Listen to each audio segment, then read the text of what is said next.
தந்தி தொலைக்காட்சி நேயர்களுக்கு வணக்கம். நல்லதை சொல்வோம், நல்லதை செய்வோம், நல்லதே நடக்கும். இன்று 11/11/2024 திங்கட்கிழமை, சதயம் நட்சத்திரம், காலை 6:24 வரை, பிறகு பூரட்டாதி. இன்றைக்கு நான் உங்களுக்கு சொல்வது, நிம்மதியாய் நாம் வாழ என்ன செய்ய வேண்டும் அப்படின்னு ஒரு பாடல் உண்டு. நமக்கு நிம்மதி கிடைக்கணும் அப்படின்னா அதிகமாக பேசக்கூடாதான். அதுதான் இறைவன் 2 கண் 2 காது எல்லாம் படைத்தவர், ஒரு வாய் மட்டும் படைச்சிருக்கிறார். ஏன்னா பேச்சு அளவாக லிமிட்டாக இருக்கணும். தொண்ணு பேசிக்கிட்டு இருந்தோம்னா காரியமும் கெட்டு போயிடும்.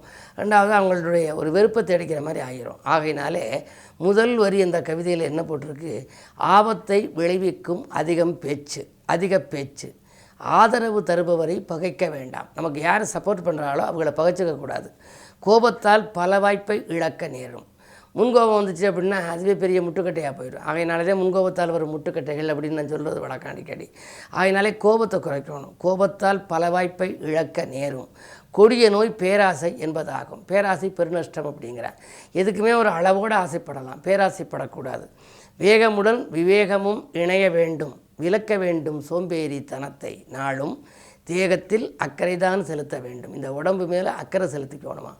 ஏனென்றால் திருமூலர் கூட சொல்லுவார், உள்ளம் பெருங்கோயில் ஊனுடம்பே ஆலயமாம், கள்ளப்புலன் 5 காளாமணி விளக்காம், தெள்ளத் தெளிந்தோர்க்கு சீவன் சிவலிங்கம் அப்படிவார். இந்த உடல் இருக்குது, இந்த உடலே ஒரு கோயில் மாதிரி. அந்த உடம்பை பேணி பாதுகாத்து வச்சுக்கணும். தேகத்தில் அக்கறைதான் செலுத்த வேண்டும். தெய்வத்தின் மேல் நம்பிக்கை வைக்க வேண்டும். நம்பிக்கை ஏதாவது ஒன்றில் வைக்கணும், அது தெய்வத்தின் மேலே வைக்கலாம். உழைப்பொன்றே மூலதனமாக்க வேண்டும். உழைப்பாலும் எந்த உத்தமன்னு பேர் எடுக்கணுமா. உழைப்பொன்றே மூலதனமாக்க வேண்டும். உயர்ந்த நிலை வந்தபோதும் பணிவு வேண்டும். இப்படியெல்லாம் இருந்தால் கவிதை முடிவு எப்படி இருக்குது, தலை சிறந்த வாழ்வேற்க இவைகள் தேவைன்னு வருது. நல்ல ஒரு நிலை உயர்ந்த வாழ்க்கை ஏற்கணும்னா, நிம்மதியாக வாழணும்னா இதெல்லாம் தேவை. ஆக இது போன்ற கருத்துகள், முன்னோர் சொல்லிய கருத்துகள், முத்தான கருத்துக்களை எல்லாம் நாம் படித்து அறிந்து அதன்படி நம் வாழ்க்கையை அமைத்து கொண்டால் நம்முடைய வாழ்க்கை வளமாகும், எதிர்காலம் இனிமையாக அமையும் என்று சொல்லி இன்றைய ராசி பலன்களை இப்பொழுது உங்களுக்கு வழங்கப் போகின்றேன்.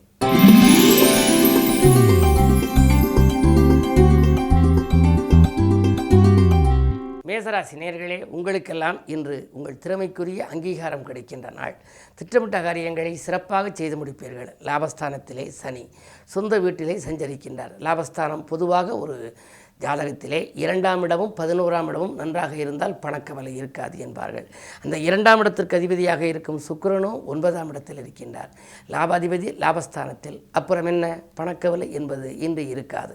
நீங்கள் கேட்ட இடத்தில் உதவிகள் உங்களுக்கு கிடைக்கும். அது மட்டுமல்ல, காரியங்களை தொடங்கிவிட்டால் காசு பணப்புழக்கம் தானாகவே வரும். தொழில் உத்தியோகத்திலே நல்ல மாற்றங்கள், நீங்கள் எதிர்பார்த்த மாற்றங்கள் வரலாம். இந்த நாள் மிக மிக யோகா நாள்.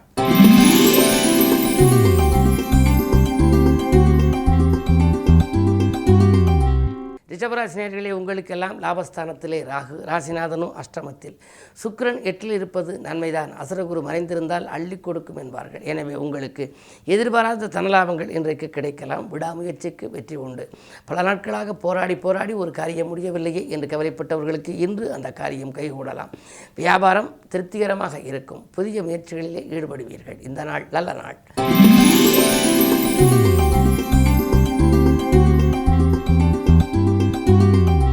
மிதுனராசினியர்களே, உங்களுக்கெல்லாம் இன்று மாற்று கருத்துரையோர் மனம் மாறுகின்ற நாள். கூட்டு முயற்சியிலே உங்களுக்கு வெற்றி கிடைக்கும். 10லே ராகு இருப்பதனாலே புதிய தொழில் தொடங்கலாமா என்ற சிந்தனை மேலோங்கும். உத்தியோகத்தில் உள்ளவர்கள் விஆர்எஸ் பெற்றுக்கொண்டு வெளியில் சுயதொழில் தொடங்கலாமா அல்லது வேறு வேலைக்கு சம்பள உயர்வுடன் கூடிய இடத்திற்கு செல்லலாமா என்றெல்லாம் சிந்திப்பீர்கள். உங்கள் சிந்தனைகளுக்கு நல்ல முடிவு கிடைக்கும் நாள் இந்த நாள்.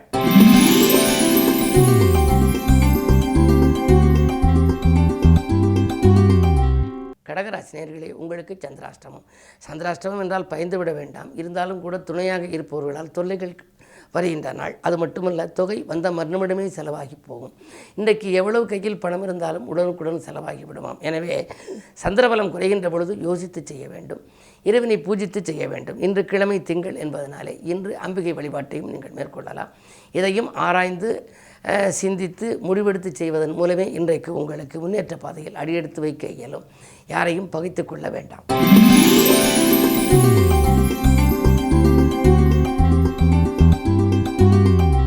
சிம்மராசி நேயர்களே, உங்களுக்கெல்லாம் 7லே சனி சந்திரனோடு இருக்கின்றார்.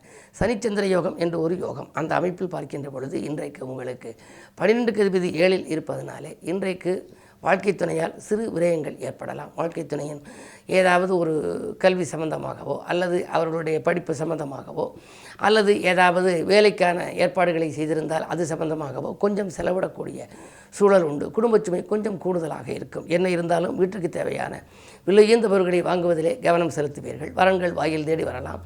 திட்டமிட்டபடியே திருமண வாய்ப்புகள் கைவிடுவதற்கான அறிகுறிகள் தென்படுகின்றன. இந்த நாள் நல்ல நாள்.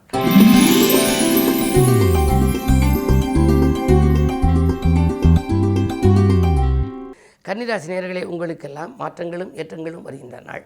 இன்றைக்கு நீங்கள் எதை எந்த நேரம் செய்ய நினைத்தாலும் அது செய்ய இயலும். சமயோஜிதமாகவும் சாதுரியமாகவும் பேசி காரியங்களை சாதித்துக் கொள்வீர்கள். அதிகார பதவியில் உள்ளவர்களின் ஆதரவு கிடைக்கும். தொழில் உத்தியோகத்திலே எதிர்பார்த்த முன்னேற்றம் உண்டு. இன்று நல்ல நாள்.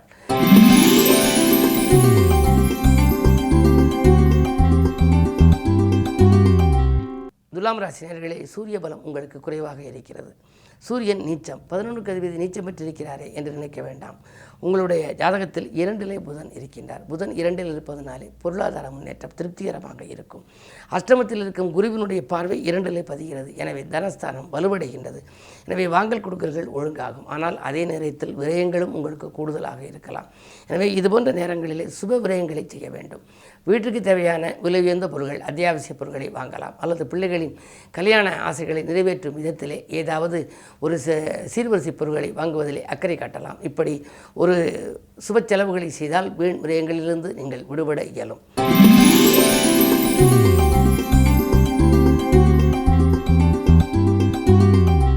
விருச்சிக ராசி நேயர்களே, உங்களுக்கெல்லாம் இன்று ஆனந்தமான வாழ்வு அமையக்கூடிய நாள். எதை எந்த நேரம் செய்ய நினைத்தாலும் செய்து முடிப்பீர்கள்.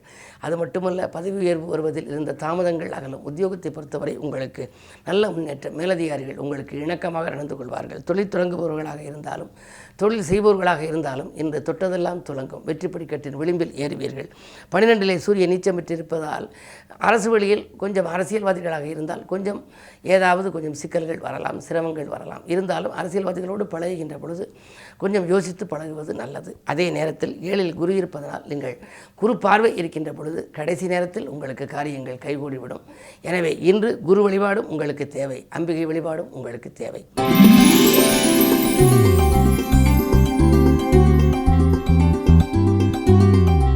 தனுசு ராசி நேயர்களே, ராசியிலேயே சுக்கிரன் இருக்கின்றார். எனவே உங்களுக்கு பிரார்த்தனைகள் பலிக்கும். சுகங்களும் சந்தோஷங்களும் வந்து சேரும். புதிய வேலைக்கு விண்ணப்பித்திருந்தால் அந்த முயற்சியிலே வெற்றி கிடைக்கலாம். அது மட்டுமல்ல, உத்தியோகத்தில் உங்களுக்கு மறுக்கப்பட்ட சலுகைகள் கூட கிடைக்கலாம். பெண்வெளி பிரச்சனைகள் அகலும். கல்யாணம் போன்ற சுபகாரியங்கள் நடைபெறுவதில் இருந்த தடையும் விலகும். அதிகார பதவியில் உள்ளவர்களின் ஆதரவோடு ஒரு நல்ல காரியம் இல்லத்திலே இன்று நடைபெறப் போகின்றது.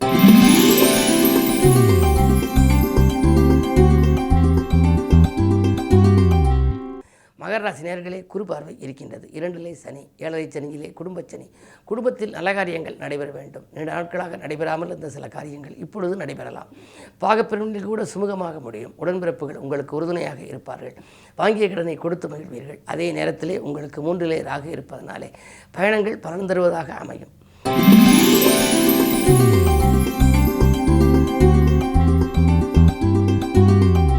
கும்பராசி நேயர்களே, சனிச்சந்திர யோகம் இருக்கின்றது. எனவே உங்களுக்கு இன்று உறவினர்களை அனுசரித்து செல்வதன் மூலமே உள்ளத்தில் அமைதி கிடைக்கின்ற நாள்.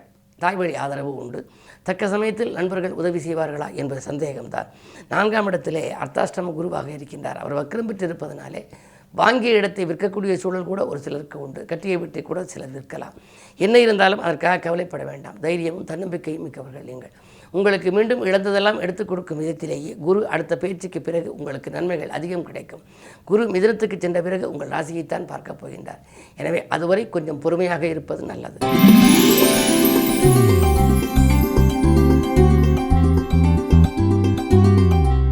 மீனராசி நேயர்களே, இன்றைக்கு உங்களுக்கு ஒரு யோகமான நாள். மேலதிகாரிகளின் ஆதரவு கிடைக்கின்ற நாள். கேட்ட சலுகைகளும் கிடைக்கும். நெருக்கடி நிலை அகலும். பதவி உயர்வு பற்றியோ உத்தியோக உயர்வு பற்றியோ நீங்கள் எதிர்பார்த்து காத்திருந்தாலும், ஊதிய உயர்வு பற்றி நீங்கள் நினைத்திருந்தாலும் அவைகள் கைகூடவில்லையே என்ற கவலை இன்று அகலும். உங்களுக்கு ராசியிலேயே ராகு. பயணங்கள் பலன் தருவதாக இருக்கும். திட்டமிட்ட காரியங்கள் சிறப்பாக நடைபெறும். அது மட்டுமல்ல, வாகனங்கள் வாங்க வேண்டும். புதிய நூதன வாகனங்கள், நவீன வாகனங்கள் வாங்கி பயணிக்க வேண்டும் என்றெல்லாம் நீங்கள் நினைத்திருந்தால் அந்த எண்ணங்கள் ஈடேறும் விதத்திலே இன்று நல்ல சம்பவம் நடைபெறப் போகின்றது. இன்று யோகமான நாள். மேலும் விவரங்கள் அறிய தினத்தந்தி படியுங்கள்.